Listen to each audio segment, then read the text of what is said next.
Mesdames et messieurs, bonjour. Heureux de vous retrouver en direct du Salon de l'Agriculture pour cette Minute Éco Ouest France, organisée sur le stand du Siècle Vert. Je suis avec Dominique Potier. Bonjour. Bonjour, vous êtes agriculteur en Meurthe-et-Moselle, vous êtes également député socialiste. La France est le premier producteur européen aujourd'hui dans le domaine agricole et en même temps, elle gaspille ses terres agricoles. On n'a jamais autant consommé de terres agricoles. Et si la France prenait enfin soin de ses terres agricoles? Alors l'an dernier, le président de la République, le président de l'agriculture, j'allais dire, le président de la République était venu justement pour dire zéro artificialisation nette pour les terres agricoles. Est-ce que la France va enfin prendre les bonnes mesures? La terre, elle souffre de deux maux. Il y a bien sûr l'artificialisation, la bétonisation, qui est une forme de gaspillage, de désinvolture. Plutôt que de rénover l'ancien, plutôt que de penser l'urbanisme différemment, eh bien, on gaspille le foncier. Ce temps-là doit s'arrêter. C'est combien d'hectares qui partent à l'urbanisation chaque année? Ça représente des dizaines de milliers d'hectares, mais on n'a pas d'instrument de mesure précis qui nous permettent, c'est un des sujets qu'il faudra traiter demain dans la loi. Parce que la FNSAFER parle de 55 000 hectares, je crois. C'est ça, ce chiffre est contesté par d'autres, mais c'est l'ordre d'idée qu'on va retenir. Et puis, il y a un autre mal de terre, on pourrait dire, qui est moins connu, c'est celui de l'accaparement. C'est un agrandissement démesuré des exploitations qui se traduit par des changements de système agronomique.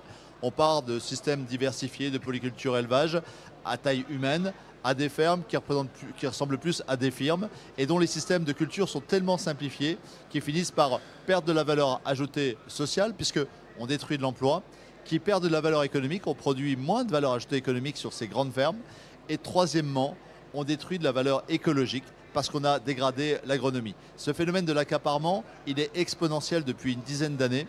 En fait, la grande tradition d'après-guerre, ça a été de réguler le foncier, que les fermes grandissent ensemble pour s'adapter à l'évolution, à la modernisation, au marché de l'emploi et à la demande sociétale.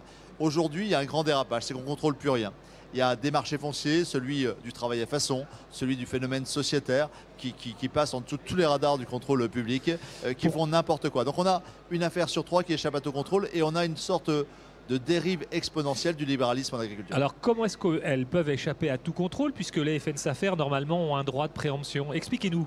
Eh bien, il y a des personnes qui, par conviction, et également parce que la loi, en se simplifiant il y a une dizaine d'années, leur a facilité la vie, passent à côté des principes qui ont été bâtis dans l'après-guerre. Dans l'après-guerre, c'est avait de la terre, celui qui voulait entreprendre, travailler, il avait une garantie, c'était le statut du fermage, et puis il y avait un gendarme du foncier qui faisait que le foncier allait plutôt à celui qui en avait besoin, plutôt que celui qui en avait les moyens. Et ça a été une des clés de la prospérité française. Le coût du foncier est moins élevé qu'ailleurs, donc il handicape moins l'entreprise agricole, la ferme France, et secondo, ceux qui entrent sur le marché du foncier, et on aura besoin d'une relève. Un tiers des paysans part dans les 5 ans à venir, la moitié dans les 10 ans. Et sans cette relève, on va s'appauvrir économiquement, socialement, écologiquement. Donc pas de relève sans justice foncière, sans organisation du marché foncier, et sans relève, pas d'agroécologie. C'est un enjeu capital. Et si on n'était pas convaincu, il suffirait de relire le compte-rendu du GIEC, le GIEC Sol, qui a été produit au mois d'août. On a accueilli ça à l'Assemblée nationale dans un grand colloque. Et ils nous disent, pour lutter contre le changement climatique, pour assurer notre sécurité alimentaire, pour garantir la biodiversité, il n'y a qu'une solution. C'est une agriculture à taille humaine, une agriculture diversifiée. C'est la reconnexion de la culture et de l'élevage. Bref, il faut des hommes, il faut une relève et pour ça, il faut partager. La révolution et la prospérité dans l'agriculture au XXIe siècle, c'est le partage. Alors, avec d'autres députés qui ne sont pas forcément de votre bord, avec des ONG, vous réclamez une grande loi sur le foncier. Est-ce que vous avez une chance d'être entendu? Écoutez, moi ça fait bientôt 7 ans que je porte ce combat, 2 propositions de loi, on s'est heurté au Conseil constitutionnel, parfois à la résistance de lobby. Aujourd'hui on est au pied du mur, tous les éléments sont rassemblés, une grande majorité parlementaire. Moi je fais le pari que 75% à 80% du Parlement suivra une grande loi de régulation du foncier parce qu'elle choisira le renouvellement des générations et la sauvegarde de notre planète. Je fais le pari que nous sommes aujourd'hui 18 organisations, 5 syndicats agricoles. 5 syndicats agricoles, tous les syndicats agricoles, c'est très rare.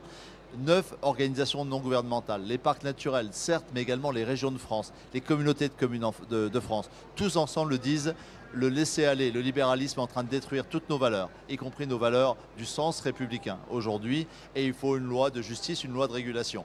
Écoutez, maintenant il faut que le ministre, le président arrête d'en parler et qu'il le fasse pas à la Saint-Glinglin, mais qu'il le fasse en 2020. Il y a un an, avec les Gilets jaunes, on a mis sur la place publique finalement la question de la fracture territoriale. Quel rôle peut jouer l'agriculture dans cette peut-être reconquête de territoires vivants? Alors il faut regarder les bonnes nouvelles. Il y a des grandes réformes à faire, je pense, cette réforme du foncier.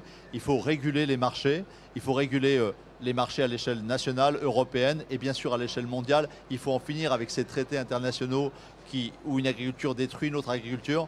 Vous savez, pour nourrir le monde, les 10 milliards d'habitants qui seront là en 2050, il faudra toutes les agricultures du monde. Donc tout traité international qui va faire qu'une agriculture, la canadienne, va détruire une partie de l'agriculture d'herbage français, une agriculture française qui détruirait une partie de l'agriculture subsaharienne, eh bien tout ça, c'est une façon de créer de la violence, de la misère, du danger et de menacer la paix. Donc il faut absolument penser des régulations, il faut penser des coopérations.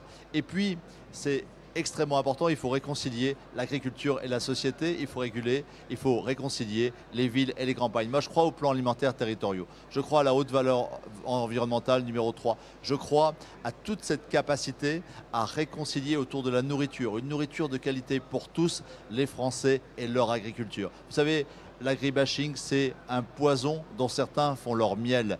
Il faut apporter des grandes réponses publiques, il faut une vision, il faut un horizon, il faut des outils. Il faut absolument, on a plus que jamais besoin de l'agriculture et de tous les paysans de France. Une dernière question, justement, à l'occasion de ce salon de l'agriculture, le grand débat a été lancé.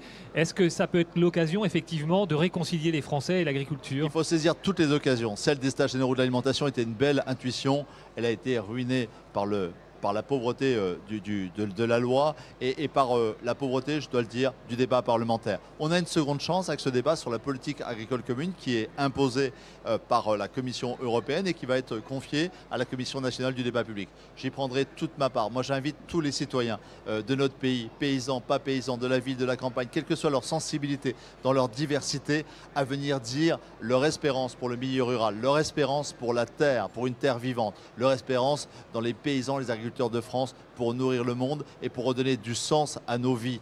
Je crois que c'est un grand moment de débat. Moi, j'y participerai sur la question foncière, probablement chez vous, en Bretagne, sur les terres d'Ouest France. En tout cas, je ne ménagerai pas ma peine, comme d'habitude, pour réconcilier, entraîner et redonner de l'espoir, non seulement à cette profession, mais à notre pays. Dominique Potier, merci pour ce message d'espoir. Merci à vous.